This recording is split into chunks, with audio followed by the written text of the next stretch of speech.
Strategies apply करी थी और देखा था कि क्लैट के पैसेजेस को आपने किस तरह अटैक करना है जब भी लॉजिकल रीजनिंग के क्वेश्चंस आएंगे। Evolution is fascinating field. Actually में जो ह्यूमन एवोल्यूशन होता है यार, पहले कहते हैं ना कि पहले तो आदमी एक्चुअली में वो था, बंदर था। Early human being used to look like a monkey only, और चिंपैंजी में भी ऐसे भी यहाँ पे एक्सपेरिमेंट्स किए गए हैं एवोल्यूशन के प्रोसेस में, जहां पर म्यूटेट करने के बाद जो न्यू ऑफस्प्रिंग क्रिएट हुआ से भी ब्लंडर्स हो गए हैं, जहां पर आपको लगेगा यार एवोल्यूशन को तो जाना ही नहीं चाहिए, एवोल्यूशन की तरफ जाना ही नहीं चाहिए, it's actually a blunder. Hello everyone, welcome to an amazing platform of PW CLAT. I am advocate Mansi Jain. Logical reasoning के आज के थर्ड लेक्चर में हम लोग कवर करने वाले हैं मिक्स बैग्स क्वेश्चन पार्ट 2। हमने इसका पार्ट 1 कवर किया था लास्ट क्लास में, जहां पर हमने पैसेजेस को समझा था, एनालाइज किया था, क्वेश्चंस को थॉरोली समझकर, ऑप्शंस को बहुत ही इफेक्टिवली ग्रिल करके स्ट्रैटेजीज अप्लाई करी थी और देखा था कि क्लैट के पैसेजेस को आपने किस तरह अटैक करना है जब भी लॉजिकल रीजनिंग के क्वेश्चंस आएंगे। तो इसी तरह से आज की क्लास में भी हम लोग कुछ क्वेश्चंस को अटेम्प्ट लेंगे। पहला पैसेज क्या कहता है, let's quickly delve into the details. Evolution is fascinating field. Actually में जो ह्यूमन एवोल्यूशन होता है यार, पहले कहते हैं ना कि पहले तो आदमी एक्चुअली में वो था, बंदर था। Early human being used to look like a monkey only, और चिंपैंजी में भी। तो एवोल्यूशन एक फैसिनेटिंग फील्ड है, but can be rife with misunderstanding. यहां पर मिसअंडरस्टैंडिंग होने के भी काफी चांसेस होते हैं, ऑथर ने यह थॉट दिया। क्या एक सबसे बड़ा मिसकंसेप्शन है कि evolution has some innate sense of direction और पर्पस। एवोल्यूशन होता ही क्यों है? क्योंकि अल्टीमेटली इंसान को एक डायरेक्शन चाहिए होता है या लाइफ में जीने का पर्पस चाहिए होता है। ये एक मिसअंडरस्टैंडिंग है, जबकि ऑथर के हिसाब से रियलिटी चेक क्या है? Evolution is a mindless plan-free phenomena driven into endless possibilities by random mutations, the most successful of which win out। तो ये कह रहा है कि यार एक्चुअली में एवोल्यूशन ऐसा नहीं है, वो ह्यूमन के हाथ में नहीं है। ह्यूमन जान पूछ के एवोल्यूशन नहीं कर रहा है, ये तो बस हो रहा है। प्रकृति अपनी दिशा से चल रही है, एक माइंडलेस प्लान है। किसी का कोई प्लान नहीं है कि हमने एवोल्यूशन करना है, हमने पहले हम लोग ये थे तो अब हम ये बन जाएंगे, ऐसे ऐसे करके। ये कोई प्लान नहीं है, कोई डायरेक्शन पर्पस नहीं है। ये तो एक्चुअली एक माइंडलेस प्लान फ्री है, जहां पर एंडलेस पॉसिबिलिटीज होती हैं। डिफरेंट डिफरेंट जीन्स म्यूटेट करते हैं, न्यू ऑफस्प्रिंग्स होते हैं। तो जो भी म्यूटेट में वो सर्वाइवल ऑफ द फिटेस्ट वाला सीन है कि जो भी म्यूटेशंस में रैंडम सिलेक्शंस होती हैं, जो विन आउट होते हैं वो सक्सेसफुल होते हैं in the theory of evolution. There are some areas of evolutionary biology जहां पर benefits are murkier and in some instances the traits seem to make no sense at all। तो ऐसे भी यहाँ पे एक्सपेरिमेंट्स किए गए हैं एवोल्यूशन के प्रोसेस में, जहां पर म्यूटेट करने के बाद जो न्यू ऑफस्प्रिंग क्रिएट हुआ वो कभी कभी had the benefits even are murkier, मतलब नेगेटिव साइड पे भी गए हैं वहां पर उस बेनिफिट को, उस क्रिएचर को क्रिएट करके। समटाइम्स ऐसे भी ट्रेट्स हुए हैं न्यू ऑफस्प्रिंग्स में जिनको बनाया गया एक्सपेरिमेंट के through, they make no sense at all. As important as the concept of survival of the fittest, in fact अभी मैंने डिस्कस भी किया, लिखा भी है लास्ट लाइन में कि survival of the fittest is important। तो माना कॉन्सेप्ट बहुत इंपॉर्टेंट है survival of the fittest का, एवोल्यूशन के हिसाब से there are many examples that seem to undermine this idea. तो अंडरमाइन का मतलब है इस थॉट को, अल्टीमेटली बहुत सारे एग्जाम्पल्स हैं जिसके थ्रू ऑथर बोलता है कि it will actually weaken and undermine the concept of survival of the fittest।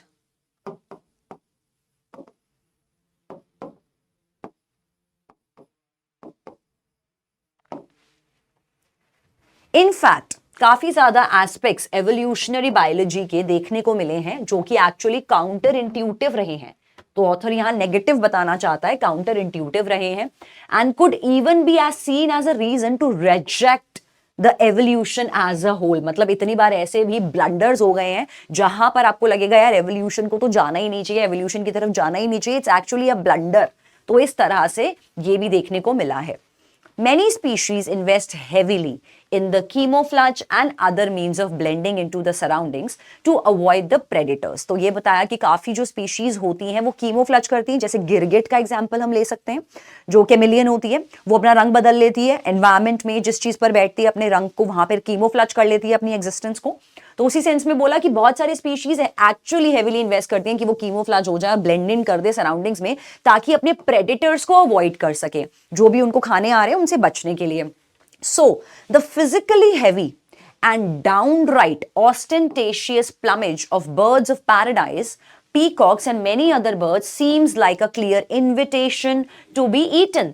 तो अब यहां पर ऑटोमेटिकली रिवर्स साइड भी बताया, एक तरफ तो इन्होंने कैमेलियन का साइड बताया और एक तरफ रिवर्स साइड बताया बर्ड्स का, कि मतलब जो बर्ड्स एक्चुअली में एनवायरमेंट में दिख रहे होते हैं, जैसे कि पीकॉक है, वो दूर से ही दिख जाता है, उसके पंख लहरा रहे हैं, कलरफुल ऑफ कोर्स, आपके बहुत सारे ऐसे बर्ड्स होते हैं जो दूर से दिख जाते हैं because they are so beautiful to look at, they are actually calling to be eaten, वो इन्वाइट कर रहे हैं कि आओ हमें खा लो। तो ऐसी भी स्पीशीज हैं, it's not about survival of the fittest, हो सकता है एक बर्ड ज्यादा फिटेस्ट हो, कैमेलियन कम फिटेस्ट हो, तो सर्वाइवल ऑफ द फिटेस्ट की बात नहीं हो रही कि कौन ज्यादा स्ट्रांग है वो सर्वाइव कर रहा है, इनफैक्ट जो ज्यादा दिख पा रहा है वो पकड़ा जा रहा है, और जो टैक्टिक्स जानता है अपने आप को चेंज करने की, कीमोफ्लज करने की, जस्ट लाइक कैमेलियन, वो बच जा रहा है स्पीशीज में आगे एवोल्यूशन के लिए।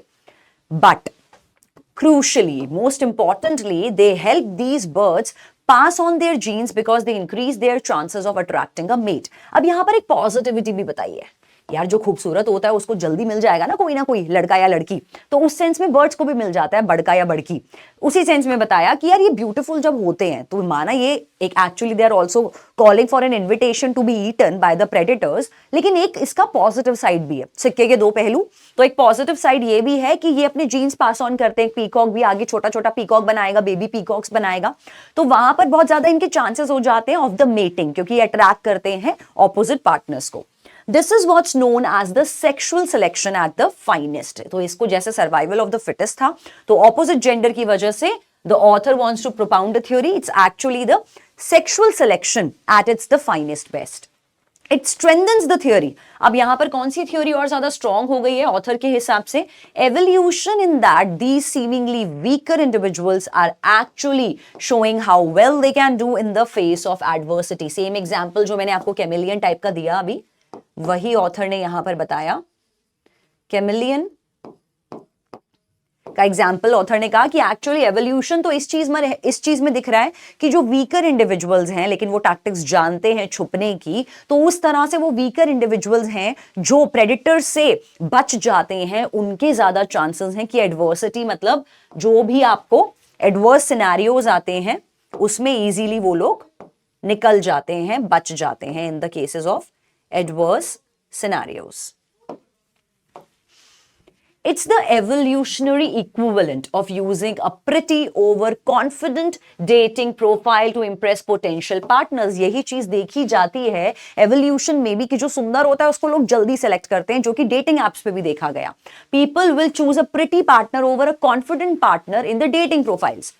When an anatomical structure appears frankly inept, मतलब जिसका कोई यूसेज ना हो, it is probably known as a vestigial trait. तो vestigial trait बॉडी में एवोल्यूशन के दौरान वो चीजें होती है जिनका कोई यूसेज नहीं होता बॉडी में, जस्ट लाइक फॉर एग्जाम्पल आपका विजडम टूथ, आपका अपेंडिक्स, तो वो सब आपके वेस्टिजियल ऑर्गन्स कहलाते हैं। ये एक फीचर होता है जो no longer does whatever made it advantageous enough, तो इसका कोई यूसेज ही नहीं होता बॉडी में, लेकिन फिर भी आपकी बॉडी में ये होते हैं वेस्टिजियल ट्रेट्स, जो एक एवोल्यूशन का प्रोसेस की वजह से आपकी बॉडी में आए हैं। If we could embody evolution as a person, अगर हम evolution को as a person मानते तो हम ये मान के चलते कि अगर उस केस में evolution एक इंसान होता तो it would be have been creative but definitely lazy जरूर होता। तो जो एक evolution का process है, it is somewhat lazy as being discussed by the author. If something is not being used, then why bother maintaining it? अगर actually किसी organ का बॉडी में यूज नहीं है, just like again wisdom truth, आपका body hair हो सकता है, आपका इस केस में अगेन अपेंडिक्स हो सकता है, तो इनके केसेस में व्हाई बॉदर मेंटेनिंग इट? तो एवोल्यूशन में लेकिन हुआ। इट्स हार्ड टू से when they haven't disappeared altogether. हमने देखा कि ये बॉडी से डिसअपियर नहीं होते, मिलियंस ऑफ ईयर्स तक they stay in the bodies and perhaps they will. जैसे फॉर एग्जाम्पल यहां पर ऑथर ने ह्यूमंस का मैंने आपको एग्जाम्पल दिया है, लेकिन पैसेज में ऑथर ने स्नेक्स का एग्जाम्पल दिया है, उनके क्लॉस का, जो पुराने एंसेस्टर्स में पाए जाते थे टुवर्ड्स देयर टेल एरिया। तो यहां पर कुछ ऐसे छोटे छोटे क्लॉज जैसे पाए जाते थे which were of no use to the body. Some snakes, for example, still show the vestigial traits harking back to their four-legged ancestry. तो four-legged ancestry थी इनकी, लेकिन अभी वाले में कुछ में claws पाए जाते हैं. Just like example of male pythons, they have little claw-like structure at the end of their tail, which although they have like a long way of courtship, are all remain still there in the bodies. Spandrels का अगर example देखें humans में हम लोग, spandrels are in many ways the rarest and the hardest to see the weird evolutionary quirks. तो यहां पर author ने इसको थोड़ा सा लाइटर नोट पे भी दिया। ऑथर ने बोला कि हमारी ह्यूमन बॉडी में भी वियर्ड एवोल्यूशन के दौरान कुछ वियर्ड ट्रेट्स ऐसे आ गए जिनको हम लोग बोलते हैं स्पैंड्रल्स। इसका सबसे बड़ा एग्जाम्पल है आपका ह्यूमन चिन। तो स्पैंड्रल्स होते हैं आपके वो वाले ऑर्गन्स जैसे आपकी बॉडी में कुछ और एवोल्यूशन के प्रोसेस के दौरान बना, जैसे जब ह्यूमन बॉडी का एवोल्यूशन हुआ तो दांत बने, जॉ बना, तो उस दौरान ये जो चिन है हमारी वो ऑटोमेटिकली अपने आप ही ग्रो हो गई, जिसका एक्चुअली में पूरी बॉडी में कोई यूसेज नहीं है इस ऑर्गन का except for making you more beautiful और मोर हैंडसम। एवोल्यूशनरी स्पैंड्रल एक एक्चुअली कैसा फिजिकल स्ट्रक्चर होता है या आपका एक बिहेवियरल कैरेक्टरिस्टिक होता है जो एक बाय प्रोडक्ट होता है किसी और फंक्शनल एडाप्टेशन का। बॉडी में कुछ और चीज बनती है और उसके चक्कर में एक एक्स्ट्रा ऑर्गन बन जाता है जिसको स्पैंड्रल्स कहते हैं। One genuine exception is something that defines our species as modern human beings। यहां पर भी एग्जांपल दिया है ह्यूमन चिन का। ह्यूमन ने डाइजेशन शुरू की, डाइजेशन पैटर्न ह्यूमन का चेंज हुआ। पहले के हो सकता है ह्यूमंस में एवोल्यूशन से पहले वालों में कभी एवोल्यूशन के जो शुरू वाले एरियाज थे क्या पता उस टाइम पे उनकी चिन ना होती हो एज पर दी ऑथर। तो जैसे जैसे ह्यूमन की डाइट चेंज हुई एवोल्यूशन प्रोसेस के दौरान, तो जो बोन्स थी और जो मसल्स थे हमारे जॉ एरिया के अराउंड, वो धीरे धीरे ऐसे करके, जैसे ये पूरा जॉ एरिया अगर होता था, यहाँ पे टीथ होते थे, तो धीरे धीरे वाला पूरा जॉ एरिया जो था वो धीरे धीरे इस तरह से शार्प होता गया। जो बोन्स थी वो स्मॉलर हो गई, तो इस तरह से ह्यूमन चिन बनती चली गई इस केस में जॉ लाइन के नीचे। So we didn't waste energy on them, but we were left with a protruding bone at the bottom of our face, जिसको हम protruding bone बोलेंगे यहाँ पर। तो वो बनती चली गई at the bottom of the face, and no one has come up with a wholly convincing reason for that कि यार actually में बनी क्यों है, किसी को आज तक नहीं पता चला। बस एक बाय प्रोडक्ट था एवोल्यूशन का, known as a good spandrel. Now let's understand the question. What is the principal argument that author is trying to make in this passage? Main argument क्या है author का? पूरा main idea क्या है author का पूरे passage के हिसाब से? फर्स्ट कहता है seemingly obscure and useless traits of the creatures, जो vestigial और spandrels हमने पढ़ा था, actually have a reason or explanation that ties in the evolution। बिल्कुल ठीक है, क्यों ये organs क्यों है ह्यूमन बॉडी पे, इसका एक evolution process अगर हम समझे तो समझ में आता है why do they exist in human body। Plausible answer।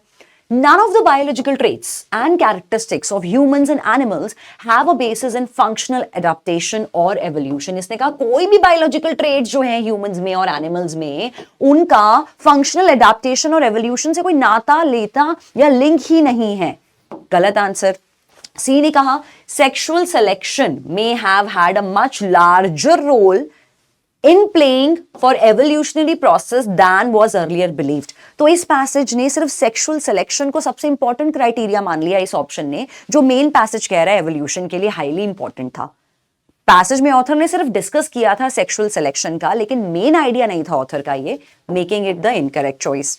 D ने कहा सम ऑफ द फिजिकल और बायोलॉजिकल ट्रेट्स, जैसे कि हमारी चिन जो हमने स्पैंड्रल में पढ़ा था, वो मेयरली सिर्फ क्वर्क्स हैं जो एग्जिस्ट करते हैं अपनी ही मर्जी से, फॉर देयर ओन सेक। मतलब अपने यूसेज के लिए ही चिन एग्जिस्ट करती है, चिन अपने आप के लिए बड़ा फायदेमंद काम करती है, इसलिए चिन एग्जिस्ट करती है। Completely unrelated and false information as per the passage। तो इसके हिसाब से A would be the better answer, जो पैसेज का मेन आइडिया कवर कर रहा है। Which of the following is not true based on the information above? तो आपको यहां पर निकालना है ऐसा piece of information as per the passage जो false information के क्राइटेरिया में जाना चाहिए। यहां पर पहला ऑप्शन कहता है spandrels are incidental traits and appeared as a result of adaptation। तो ये इंसिडेंटल नहीं है, इंसिडेंटल का मतलब है कोइंसिडेंटल वाला सीन है, तो इंसिडेंटल यहां पर एक प्लॉजिबल है। लेकिन सेकंड ने कहा evolution is like creative person that is lazy, author ने ये बात बोली, ठीक है। तो एवोल्यूशन एक क्रिएटिव पर्सन है लेकिन साथ के साथ वो लेजी है, ये ऑथर ने बात पैसेज में बोली है। सेम अगर मैं फर्स्ट की बात करूं कि ये कोइंसिडेंटल ट्रेट्स हैं जो एक्चुअली में ह्यूमन बॉडी पे किस वजह से अपीयर हुए हैं, एडाप्टेशन की वजह से अपीयर हुए हैं, तो ये भी ट्रू में जा रहा है। सी ने कहा the show of plumage in the birds of a paradise is for the purpose of camouflage. Completely false information है। कीमोफ्लज का एग्जांपल कैमिलियन के थ्रू दिया था। इसने कहा था show of plumage of birds जो दिख रहे हैं पैराडाइज में, इतने सारे बर्ड्स दिख रहे हैं, वो एक्चुअली में प्रेडेटर से बचना चाहते हैं, वो कीमोफ्लज कर रहे हैं। जबकि ये बोला था वो तो आउट इन दी ओपन है, they are giving the invitation to eat. तो ये आपका प्लॉजिबल आंसर बन सकता है। डी ने कहा मेल पाइथन्स को जाना जाता था बैक लिम्स की वजह से, पैसेज में डिस्कस भी किया था अबाउट द हिंड लिम्स। तो बैक लिम्स की वजह से जाना जाता था, जो वंस अपॉन अ टाइम बोला भी था, एंसेस्टर्स में पाए गए थे स्नेक्स का एग्जांपल देके। तो this piece of information is also true, making C the false information as per the passage. अगला question, which of the following if true would nullify the central argument. तो ये वीकनिंग को पूछने का एक और क्राइटेरिया है, ऑथर ऐसे भी पूछ लेता है आपसे वीकनर को। कैसे? इफ ट्रू मैंने बताया था क्लास में, एक हिंट वर्ड्स होते हैं जो आपको बताते हैं कि ये आपका या तो स्ट्रेंथनर क्वेश्चन है या ये वीकनर क्वेश्चन है। तो यहां पर पूछा कि इसमें से अगर बातें ये सच होती तो कौन सा ऑप्शन ऑथर के पूरे आर्ग्यूमेंट को नलिफाई कर देगा, वीकन कर देगा फॉर दैट मैटर, वो आपको यहां पर फिगर आउट करना है।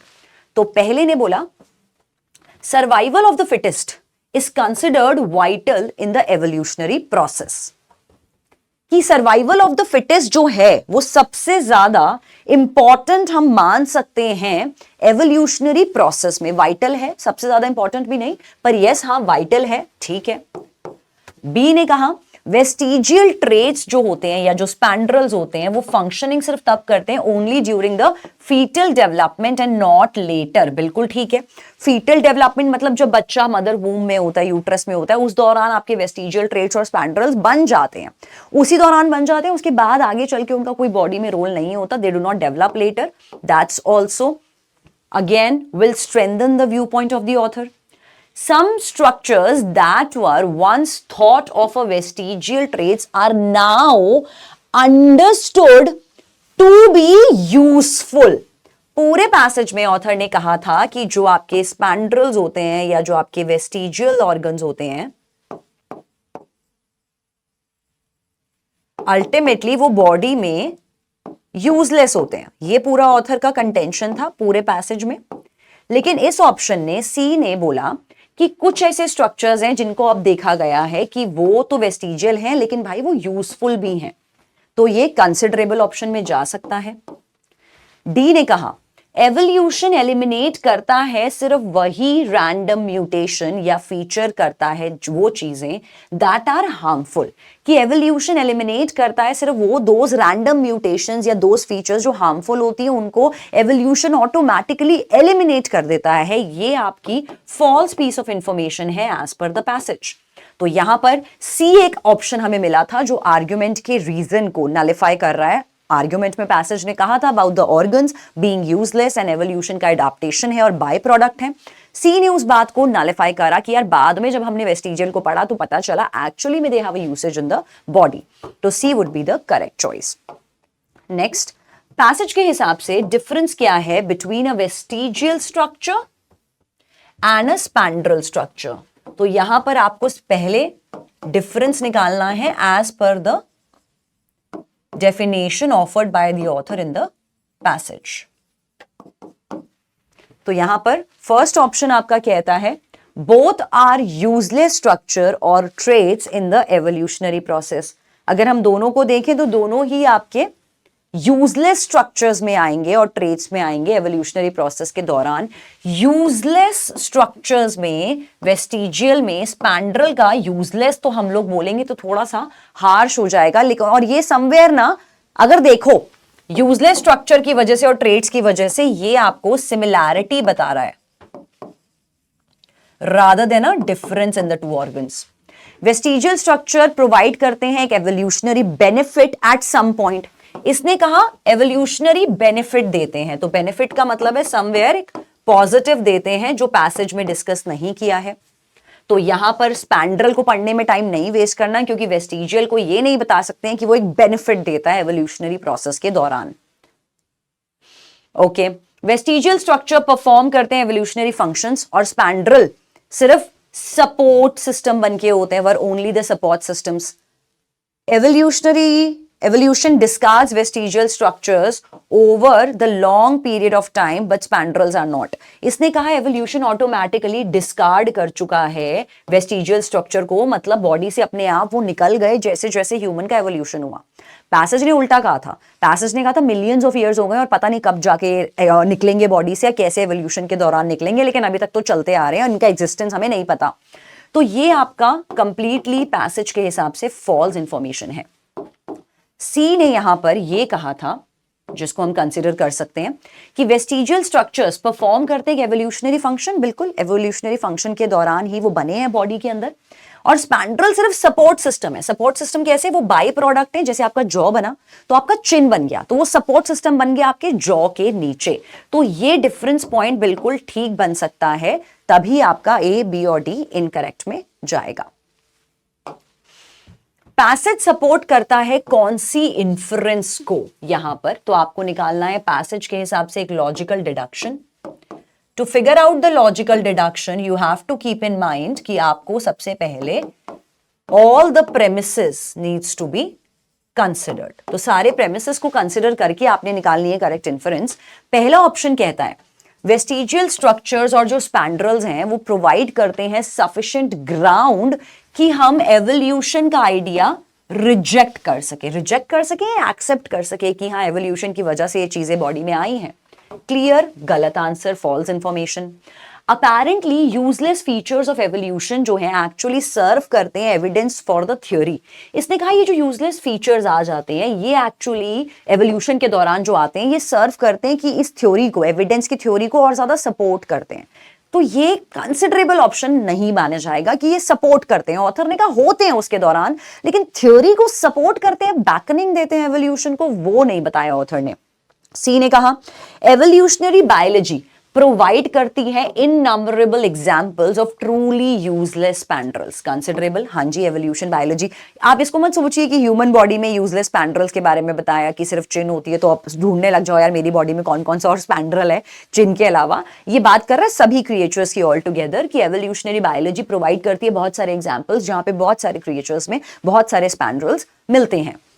आइडिया कि एवोल्यूशन एक माइंडलेस प्लान फ्री फिनोमिना है जो सस्टेनेबल नहीं है, is not sustainable on scrutiny. जो सस्टेनेबल नहीं है स्क्रूटनी पर, highly unrelated, making C the net logical deduction, जो पैसेज आपको सपोर्ट करेगा इस इन्फरेंस को. Now let's understand another passage. It was confusing. क्या कंफ्यूजिंग था ऑथर के हिसाब से? जब नोवल कोरोना वायरस ने पूरे वर्ल्ड पे हिट किया, पैंडेमिक आया 2020 में, Sweden of all the countries chose to ignore the global consensus that favoured the lockdowns and severe restrictions.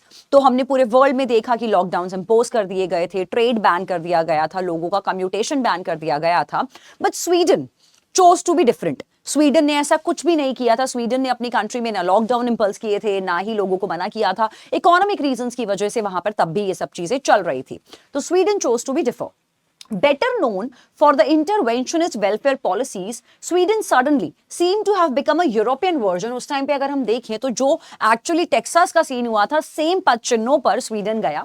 It became a European version of Texas by putting the individual liberty before the collective good. Collective good क्या था? अगर lockdown impose होंगे तो collectively पूरे world से हम लोग corona virus को फैलने से रोक सकते हैं. तो यहां पर ये शो करा पैसेज ने कि स्वीडन ने फोकस करा अपनी कंट्री के सिटीजन की इंडिविजुअलिटी पर, कि यार सिटीजन का भी तो मन है कहीं बाहर जाने का, सिटीजन का भी तो मन है इकोनॉमिक रीजंस की वजह से बिजनेस करने का. तो पैसेज कह रहा है कि स्वीडन ने अपने सिटीजन्स के इंडिविजुअलिटी पे फोकस किया rather than thinking about the collective societal good.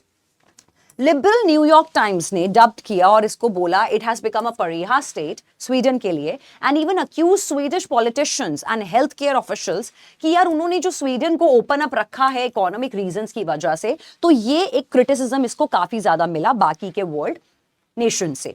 At the other end of the political spectrum, अगर पॉलिटिकल स्पेक्ट्रम के दूसरी तरह से आप अगर सोचेंगे, दूसरे पैरामीटर को सोचेंगे, तो जो राइट विंग है अमेरिका में, जो रेडिकल्स हैं, उन्होंने डेमोन्स्ट्रेट किया अपनी सरकार के खिलाफ. जो भी उनकी सरकार ने यूएस में रिस्ट्रिक्शंस लगाए थे during the lockdowns and pandemics, उन्होंने उसको अपोज किया, ये बोलकर carrying the science calling for the leaders to follow the paths of Sweden.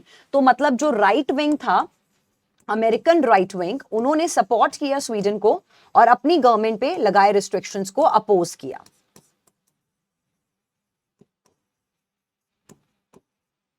They in fact favored Sweden in that case. Perplexing to all, the spectacle or spectre of a libertarian welfare state loomed. Actually, it gets very confusing कि spectre देखना चाहिए, spectre is like जब कोई problem आ रही है आगे, या spectacle approach होनी चाहिए. The problem was looming on Sweden's head. This story is not new, but it's actually the reversal of an old one. एक पुरानी story का ही reversal हुआ है. Traditionally, जो left wing था has held up Sweden as a beacon of social solidarity. तो जो social unity, social solidarity था, left wing ने वहां पर स्वीडन को as a beacon proof किया, जबकि जो right wing था they have lamented the lack of individual freedom, कि ये जो lack of individual freedom है वो US में नहीं हो रहा है, वो स्वीडन ऑफर कर रहा है. Now, Dr. Jekyll has turned into Mr. Hyde, or maybe the other way around, depending on one's political inclinations. तो लोगों ने अपने अपने political inclinations के हिसाब से देख लिया कि किसको right wing का mindset सही लग रहा है, किसको left wing का mindset सही लग रहा है, as per the example that was happening in Sweden. But it was really such a dramatic turnabout. There was always something simplistic about the presentations of Sweden in United States and elsewhere as a model of egalitarianism and social engineering. तो हमेशा ये दो concepts को Sweden ने follow किया as being the model in the world parameters. Though a ready-made for progressive politics, it has seldom been based on any deeper understanding of Swedish history and culture. यहां पर Sweden has, it turns out, never been the socialist paradise some outsiders have imagined. ना ही यहां पर उसने कभी socialist paradise जैसा behave किया Sweden ने, ना ही कभी libertarian जैसा haven create किया it has been made out to be today. Reality check क्या है? रियलिटी में Sweden is actually sui generis. Sui generis का मतलब होता है आपका something which is very unique.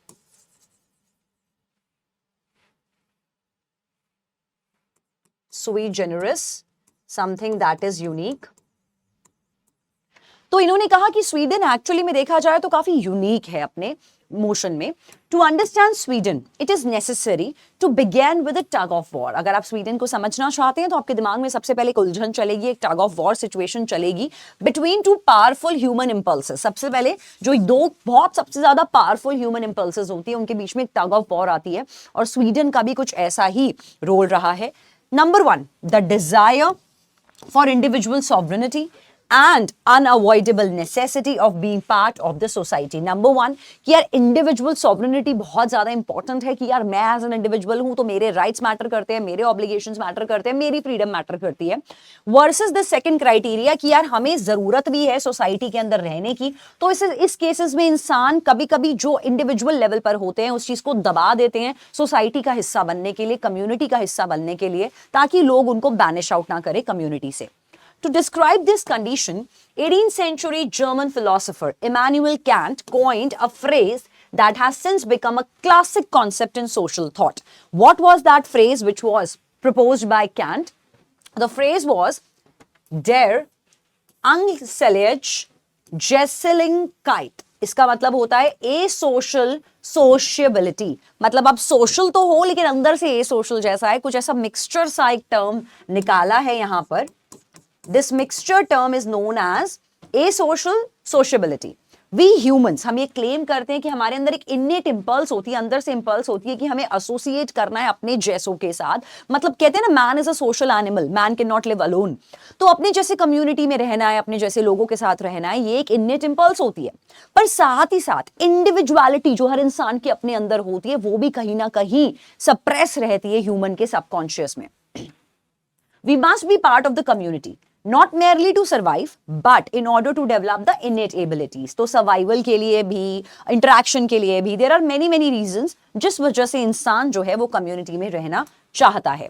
But इस requirement के चलते दोनों ही ethical और necessary क्या होता है? It elicits from the individual the kind of resistance that threatens to dissolve the community. तो कहीं ना कहीं एक resistance develop होता रहता है अंदर individuality को लेके, जो कहीं ना कहीं longer term में in fact threaten कर सकता है community perspectives को. Now let's understand the questions. Question number 6.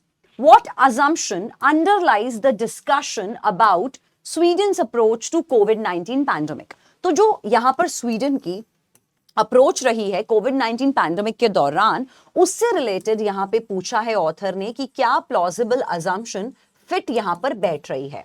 Assumption, as we studied in the assumption negation technique as well, it is something a bridge between premise and conclusion, that is standing on the foundation of assumption. तो ऐसी कोई चीज जो premise और conclusion की information को carry करती है और assumption का बेस सेट करती है, वो बनती है आपकी assumption. तो जो भी ऑप्शन आपके ऐसी बात कहें जो आपके प्रेमिसेस को फॉल्सिफाई कर रहे हैं, जो पैसेज की इंफॉर्मेशन को फॉल्सिफाई कर रहे हैं, वो हमेशा इनएक्यूरेट आंसर्स होते हैं आपके अजम्पशन के क्वेश्चंस में. तो यहां पर ए ऑप्शन ने कहा स्वीडन का ये जो डिसीजन था जहां पर उसने इग्नोर किया है ग्लोबल कंसेंसस को. ग्लोबल कंसेंसस का मतलब लॉकडाउन्स को इग्नोर किया है, पैंडेमिक के क्राइटेरियाज और जितने भी रिस्ट्रिक्शंस आए थे उनको अपोज किया है. इसको मोटिवेट किया है स्वीडन के इकोनॉमिक रीजंस ने, लेकिन सोलली. तो जैसा कि हमेशा मैं कहती हूं ऑप्शंस को आप ग्रिल करेंगे तो आपको अपने आप ऑप्शन में वैसा एक कीवर्ड मिल जाएगा जो आपको ये फोर्स करेगा कि ये ऑप्शन एक गलत आंसर में जाना चाहिए. तो सोलली सिर्फ इकोनॉमिक रीजन था क्या स्वीडन का अपोज करने का? सोलली इकोनॉमिक रीजन नहीं था, making it the extreme answer choice. B ने कहा स्वीडन की ये जो ट्रेडिशनल रेप्यूटेशन थी, ये जो मॉडल था एग्लिटेरियनिज्म का और सोशल इंजीनियरिंग का, ये मॉडल बिल्कुल एक्यूरेट है. पैसेज ने हमें ये रीजनिंग नहीं दी कि ये मॉडल एक्यूरेट था या इनएक्यूरेट था. पैसेज ने सिर्फ इतना बताया कि स्वीडन ने ये मॉडल अडॉप्ट किया.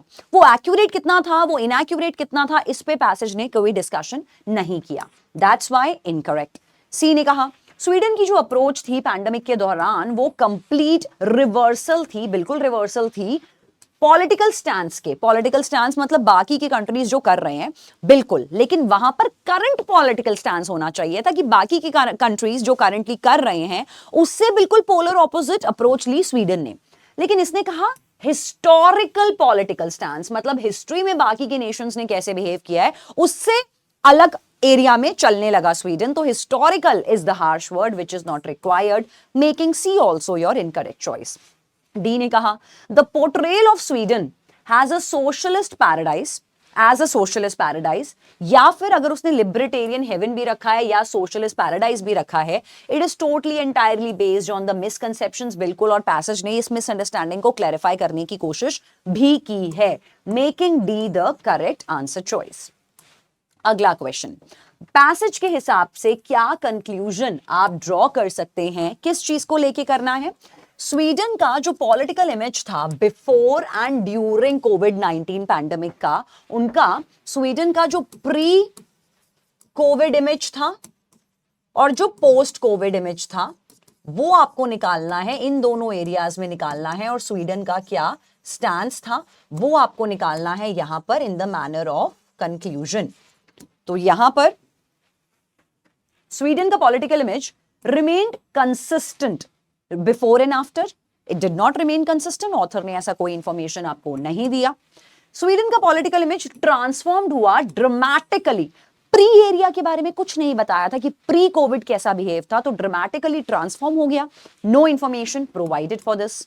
सी ने कहा इसका पॉलिटिकल इमेज मिसअंडरस्टूड हुआ है. बिल्कुल सही है, मिसअंडरस्टूड हुआ है एंड ओवर सिंप्लीफाई किया गया था बिफोर पैंडेमिक. ऑथर ने ये बिल्कुल बोला कि पहले हमने बस एक ओवरऑल मान लिया था कि ये तो एग्लिटेरियनिज्म अप्रोच पे जाते हैं, तो ओवर सिंप्लीफाई किया, जिसको ऑथर ने बाद में काउंटर भी किया है, making this a good plausible conclusion. D ने कहा स्वीडन का जो पॉलिटिकल इमेज है वो प्राइमरीली इन्फ्लुएंस्ड है अपने हिस्टोरिकल स्टैंड से. अपने हिस्टोरिकल स्टैंड से वो कितना ज्यादा यहां पर इंपैक्ट है, उसका कितना ज्यादा अफेक्ट है, वो ऑथर ने यहां पर नहीं बताया. हिस्टोरिकल एरिया से स्वीडन का अप्रोच को कनेक्ट नहीं किया, making C the correct conclusion for the given question. Which of the following if true will weaken the argument तो यहां पर आपको निकालना है करेक्ट वीकनर, और न्यू पीस ऑफ इंफॉर्मेशन आपको गिवन होती है वीकनर्स और स्ट्रेंथनर्स में। तो आपको किस बात को वीकन करना है पहले वो समझना है, क्योंकि क्वेश्चन पढ़ना ढंग से बहुत इंपॉर्टेंट होता है।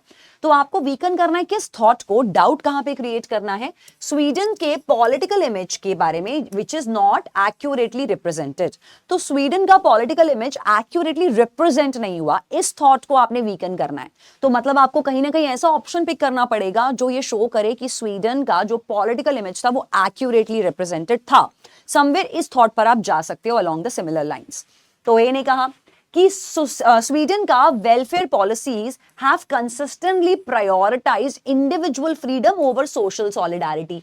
ये ऑप्शन ऑथर के मेन कंक्लूजन को सपोर्ट कर रहा है, क्योंकि इंडिविजुअल फ्रीडम की इंपॉर्टेंस स्वीडन ने समझी थी सोशल सॉलिडारिटी के ऊपर, और ये बात पैसेज ने सपोर्ट की है स्वीडन के लिए। तो ये स्ट्रेंथनर बन जाएगा, ये वीकनर नहीं बनेगा। Again a repeated information is well. Political spectrum जो स्वीडन में था वो रिमेन अनचेंज रहा, मतलब पूरे कोविड-19 में चेंज ही नहीं आया, कुछ चेंज तो आया था और पैसेज ने बहुत सारी इंफॉर्मेशन दी है इसके लिए। तो ये ऑप्शन आपका अनरिलेटेड ऑप्शन में जाएगा, which is not affecting the argument if at all. C ने कहा मेजॉरिटी ऑफ स्वीडिश पॉलिटिशियंस और health officials supported the strict lockdown measures. इसने कहा कि स्वीडन के लोगों ने सपोर्ट किया है लॉकडाउन को। तो ये समवॉट आपके आर्ग्यूमेंट को यहां पर वीक कर रहा है, क्योंकि इसने कहा माना उन्होंने इंडिविजुअल फ्रीडम पे फोकस किया, लेकिन इसके बावजूद भी वहां के हेल्थ केयर ऑफिशियल्स ने, वहां के पॉलिटिशियंस ने हमेशा से लॉकडाउन को सपोर्ट भी किया है। तो that is weakening the thought, क्योंकि पॉलिटिकल इमेज करेक्ट नहीं थी, क्लियरली बता रहे हैं यहां पर। तो सी एक पॉसिबल आंसर हो सकता है। डी ने कहा स्वीडन का जो हिस्टोरिकल अप्रोच था सोशल सॉलिडारिटी की तरफ, वो वेल डॉक्यूमेंटेड है, वेल स्टडीड है, वाइडली स्टडीड है। यहां पर historical approach number 1, number 2 social solidarity पे स्वीडन ने शोकेस किया है, फोर्स किया है हिस्टोरिकल लेवल पर। हिस्टोरिकल अप्रोच जो यहां बोल रहा है उस लेवल पर इन सब चीजों को, हिस्टोरिकल पर्सपेक्टिव ऑफ स्वीडन को बहुत ही अच्छे से, बहुत ही बखूबी पैसेज में डॉक्यूमेंट किया गया है और वाइडली स्टडी किया गया है। This passage does not has the information about the historical stance which is again well documented given in D। तो ये आपका false information में जाएगा, making C your correct answer। 9th पे देखते हैं which of the following statements must be true based on the information provided। तो यहां पर must be true answers जो आपके होते हैं they are your inference based questions, जहां पे आपसे पूछते हैं कि आपने लॉजिकली पैसेज पढ़ के क्या डिड्यूस किया है। तो again as I have studied it, तो इस केसेस में आपको चेन ऑफ प्रेमिसेस पे फोकस करना है। सारे चेन ऑफ प्रेमिसेस को अगर आप लेते हैं तो क्या करेक्ट आंसर यहां हो सकता है। स्वीडन का जो पॉलिटिकल आइडेंटिटी है वो एक कॉम्प्लेक्स कॉम्बिनेशन है, बिल्कुल कॉम्प्लेक्स तो है, क्योंकि कभी कभी ये लोग सोशल सॉलिडारिटी पे भी जाते हैं, इंडिविजुअल फ्रीडम पे भी जाते हैं, एग्लिटेरियनिज्म पे भी जा रहे हैं। तो ये सब कुछ एक मिक्स अप्रोच बताया पैसेज ने, बिल्कुल। तो स्वीडन का पॉलिटिकल आइडेंटिटी एक कॉम्प्लेक्स कॉम्बिनेशन है, जहां पर वो कभी कभी इंडिविजुअल सॉवरेनिटी पे भी फोकस करता है गिवन इन द पैसेज, कभी कभी सोसाइटल पार्टिसिपेशन पे भी फोकस करता है। Good to go answer. B ने कहा कोविड-19 पैंडेमिक ने कोई इंपैक्ट डाला ही नहीं है स्वीडन की पॉलिटिकल रेपुटेशन पे, कोई इंपैक्ट नहीं डाला। अगर कोई इंपैक्ट नहीं डाला होता तो ये पैसेज हमारे सामने क्यों ही आता। स्वीडन का जो ट्रेडिशनल रेप्यूटेशन रहा है सोशलिस्ट पैराडाइज का, ये एक्यूरेट था। सेम जैसे एक और क्वेश्चन में था कि this thing was accurate, was it accurate, was it not accurate, this was not discuss in the passage. Portrayal of Sweden का, एक स्वीडन का अगर हम पोर्ट्रेल समझें तो as a libertarian haven during the pandemic was well founded. Again well founded का मतलब है स्वीडन का जो अप्रोच रहा है लिबर्टेरियन को लेके वो बहुत ही अच्छे से पैसेज में बताया गया है, जबकि वो नहीं बताया गया है। Making a the correct inference that we can deduce by all of the information given to us in the passage. Next question, which of the following best describes a flaw in the argument presented in the passage। तो flaw के लिए भी हम लोगों ने एक Ninja technique की थी कि assumption को रिवर्स करना है, वो ही अब हम यहां पर लगाएंगे कि आपको निकालना है पूरी स्टोरी में flaw क्या है, झोल क्या है। आर्ग्यूमेंट को अगर हम क्रिटिसाइज करें तो क्रिटिसाइज करने का अपने पास ग्राउंड क्या है वो यहां पर पूछा गया है। तो नंबर ए ऑप्शन कहता है पैसेज ने अज्यूम कर लिया है स्वीडन का अप्रोच कोविड-19 के दौरान बेस था सिर्फ और सिर्फ इकोनॉमिक रीजन के पीछे। इकोनॉमिक रीजन के पीछे बेस नहीं था, ये ऑथर ने नहीं बताया है। पैसेज ने रिलाई किया है पॉलिटिकल इंक्लिनेशंस की तरफ, इंडिविजुअल्स के पॉलिटिकल इंक्लिनेशंस की तरफ कि लेफ्ट विंग क्या बोल रहा है, राइट विंग क्या बोल रहा है। सिर्फ और सिर्फ पैसेज का मेजर फोकस था पॉलिटिकल इंक्लिनेशन, ताकि वो स्वीडन की पॉलिटिकल इमेज को एक्यूरेटली बता पाए, स्वीडन की पॉलिटिकल इमेज को एक्यूरेटली बता पाए। यहां से पैसेज ने अगेन रिलेट नहीं किया, वो यूएस का पॉइंट था। सी ने कहा पैसेज फेल हो गया प्रोवाइड करने में एक proper information, sufficient evidence, sufficient premises नहीं दे पाया पैसेज, ताकि वो अपनी बात को सपोर्ट कर सके। कौन सी बात को सपोर्ट कर सके? कि स्वीडन का जो पॉलिटिकल इमेज था वो मिसअंडरस्टूड था। ये एक ऑथर का इन्फ्रेंस तो जरूर रहा है, लेकिन ऑथर ने ज्यादा एविडेंस हमें प्रोवाइड नहीं करे कि मिसकंसेप्शन, ये मिसअंडरस्टैंडिंग क्यों डेवलप हो रही है स्वीडन के बारे में। स्वीडन की अप्रोचेस क्या रही हैं वो जरूर बताया, लेकिन प्रॉपरली उन अप्रोचेस को क्यों सेलेक्ट किया गया, वो अप्रोचेस वेल फाउंडेड थी कि नहीं, वो अप्रोचेस को अप्लाई कैसे किया गया, वो सब इंफॉर्मेशन पैसेज में लैक हो गई, और यही है आर्गुमेंट का फ्लॉ। डी ने कहा पैसेज ने अज्यूम करा है कि स्वीडन का जो पॉलिटिकल आइडेंटिटी था वो इजीली हम कैटेगराइज कर सकते हैं, मतलब इजीली हम उसको कैटेगराइज कर सकते हैं, क्लासिफिकेशन कर सकते हैं, और हम उसको इजीली समझ सकते हैं कि या तो हम उसको सोशलिस्ट के बॉक्स में डाल देंगे, डेफिनेटली यार Sweden was a socialist country, या डेफिनेटली हम उसको लिबरेटेरियन अप्रोच में डाल देंगे कि यार Sweden was a libertarian country. तो पैसेज में इंफॉर्मेशन नहीं है। पैसेज ने तो बोला कि स्वीडन ने हमेशा मिडिल अप्रोच लिया है, इसने कहा नहीं हम कैटेगरी कर पाएंगे, यार इधर डाल पाएंगे या इधर डाल पाएंगे। तो इस केस में डी वाला इंफॉर्मेशन पैसेज में गिवन नहीं है। C will be your correct flaw in the argument given to you. तो इसी तरह से थॉरोली आपने पैसेजेस को देखना है, क्वेश्चंस को उससे भी ज्यादा थॉरोली पढ़ना है, और ऑप्शंस को तो क्या करना है, हमेशा की तरह ऑप्शंस को आपने ग्रिल करना है। जब आप ऑप्शंस को ग्रिल करेंगे तो एज आई ऑलवेज से आपको उनके अंदर हमेशा फॉल्टी वर्ड जरूर मिलेंगे जो आपको ये बताएंगे कि ये ऑप्शन को बैनिश आउट करना चाहिए, एलिमिनेट कर देना चाहिए। So keep applying these strategies whenever you are dealing with your logical reasoning questions, and this subject is surely going to ace. मिलेंगे बहुत जल्द आपसे अगले सेशन में। Take care everyone, bye bye.